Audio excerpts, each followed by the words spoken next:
साथियों, आप सबने सुना किस तरह से नरेश बालियान जो 10 साल से विधायक है, आप सब लोग ने सुने कैसे उगाही करते हुए, रंगदारी करते हुए वो ऑडियो टेप सबके सामने आए हैं। अब साथियों मैं बताती हूँ एक बहुत ही संवेदनशील मुद्दे के बारे में। मैं आपको बताती हूँ एक और खासम खा विधायक के बारे में, नरेश यादव मेहरौली से। सोचिए ये लोग जो मुसलमान के वोट के लिए, चाहे वो सीलमपुर हो, मुस्तफ़ाबाद हो, बल्ली मारान हो, मटिया महल हो, ओखला हो, क्या कुछ कहते हैं। ये वो लोग हैं साथियों, 2017 में जब पंजाब में असेंबली चुनाव होने जा रहे थे, सोचिए किस तरह से अपनी राजनीतिक जमीन तैयार की है इन लोगों ने।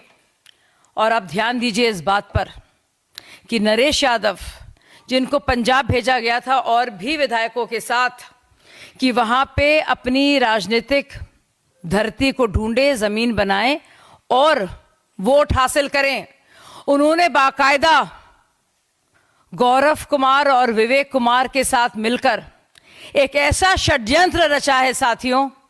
ये है बात कुरान शरीफ की बेअदबी की। बाकायदा मलेरकोटला में सड़क पर कुरान शरीफ के फटे हुए पन्ने पाए गए, जिसको लेकर कंप्लेंट की गई। इसमें नंद किशोर के साथ 3 और लोगों के नाम थे। साथियों, मलेरकोटला की कोर्ट जो पहले संगरूर होती थी, वहां के एडिशनल सेशंस जज ने मामले को रफा दफा किया। नरेश यादव बाहर आ गए। हालांकि अरविंद केजरीवाल का बयान है कि मैं इसमें जस्टिस दिलवाऊंगा, और ये माना गया कि सबूत कम है, नाकाफी हैं। लेकिन 3 दिन पहले की बात है, हालांकि बहुत बड़ी खबर है ये, लेकिन इसको दबाने की कोशिश की जा रही है। आम आदमी पार्टी पूरी तरह से चुप है, क्योंकि मलेरकोटला की कोर्ट ने बाकायदा 2 साल की सजा मुकर्रर की है और फोन और एसएमएस के एक्सचेंज के आधार पर नरेश यादव मेहरौली के जो एमएलए हैं और बहुत ही खासम खास हैं केजरीवाल जी के, सुल्तान साहब के, उनको गिल्टी पाया है, कसूरवार पाया है। उनके वकील इसको चुनौती ज़रूर देंगे। साथियों, एक और बात बताना बहुत ज़रूरी है, क्योंकि ये पार्टी अपने को बहुत सेक्युलर बताती है। चाहे बात हो इमामों की, या बात हो उनकी सैलरीज की, या बात हो मुस्लिम हतैशी पक्ष की। इन्होंने बाकायदा मोहम्मद अशरफ नाम का जो पिटिशनर है, मलेरकोटला का जो स्थानीय निवासी है, उसने अपील की है और कहा है कि इस तरह से बरी नहीं किया जा सकता। और उसकी अपील पर फिर से मामला खुला है और सारे सबूत जो है काफ़ी पाए गए हैं, जिसके चलते बाकायदा इनको 2 साल की सज़ा हुई है। साथियों, ये बात सिर्फ कुरान शरीफ की बेअदबी की नहीं है, या भगवत गीता हो या बाइबल हो। ये बात है उस शातिर दिमाग सोच की, उस काली सोच की, उस सत्ता की हवस की, जिसके चलते ये पार्टी कुछ भी कर सकती है, किसी भी हद तक जा सकती है, पैसे बटोरने के लिए, चाहे उगाही करना हो या इनको धार्मिक उन्माद बढ़ाने के लिए, वोट हासिल करने के लिए दंगे फसाद करना हो।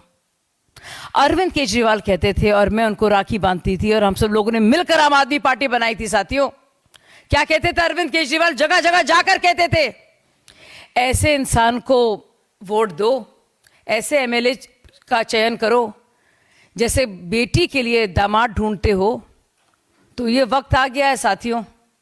एक ज़रूरी बात मैं कहना चाहूँगी, अब लोगों को सोचना है और चुनना है कि फिरौतीबाज, रंगदार, मुनाफाखोर, भ्रष्ट लोगों के साथ दिल्ली की जनता को निजात दी जाएगी, या हम लोग इसी तरह से बदहाल दिल्ली की दुर्दशा को देखते रहेंगे।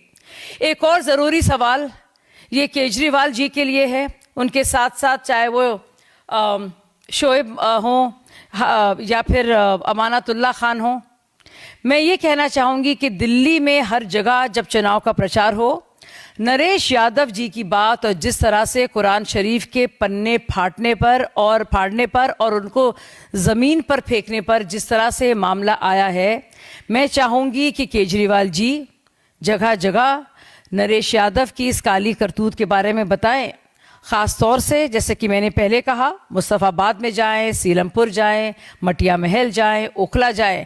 साथ ही साथ उनके एक और ख़ास मित्र अखिलेश यादव जी जो पार्लियामेंट में संबल को लेकर बड़े उग्र हो रहे हैं, और ये वो भी जवाब दें, वो भी बुलाएं जब यूपी में चुनाव हो और लेके जाएं। नरेश यादव तो खैर जेल में होंगे, लेकिन अरविंद केजरीवाल ज़रूर जाएं और बताएं कि मुसलमानों के प्रति उनके जज्बातों के खिलवाड़ को लेकर ये पार्टी क्या कुछ नहीं कर सकती है।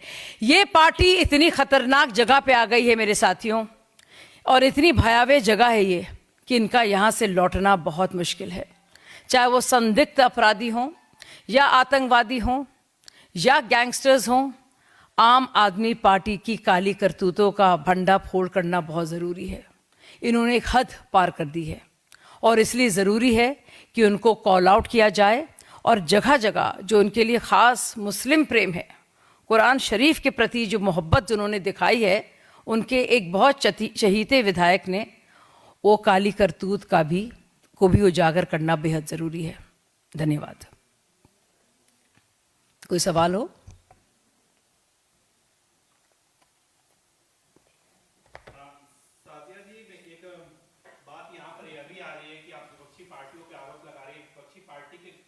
गठबंधन है कीर्ति आजाद जो टीएमसी से हैं, उनका यह कहना है कि अब कांग्रेस में इतनी शक्ति नहीं है कि वो विपक्षी पार्टियों का नेतृत्व कर सके, बल्कि अब ममता बनर्जी को नेतृत्व संभालना चाहिए। कैसे देखती हैं आप? बिल्कुल, और ये बात ना सिर्फ उन्होंने कही है, ना सिर्फ ममता बनर्जी ने, और टीएमसी ने बार बार कहा है कि ममता बनर्जी को ही होना चाहिए लीडर ऑफ अपोजिशन, बल्कि इस बात को तो उद्धव ठाकरे जी ने भी कहा है।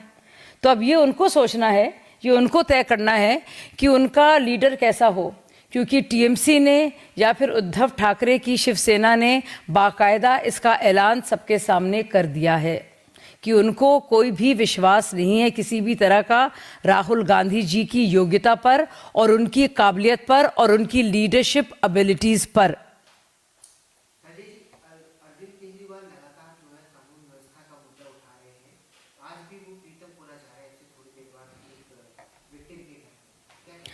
साथियों, आप लोग को ताज्जुब नहीं होता दिल्ली की क्राइम व्यवस्था की याद यकायक केजरीवाल जी को कब आती है? जब उनको सुगबुगाहट मिलती है कि नरेश बालियान अरेस्ट हो रहे हैं।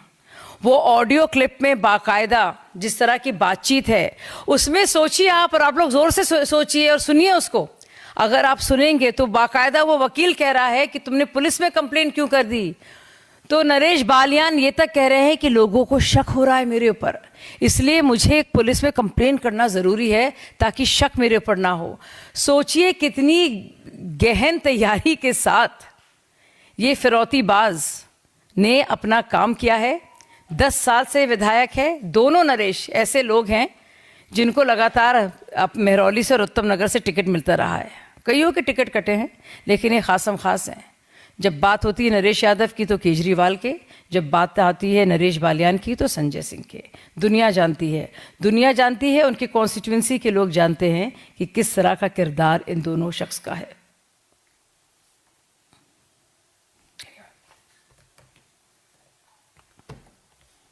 Thank you.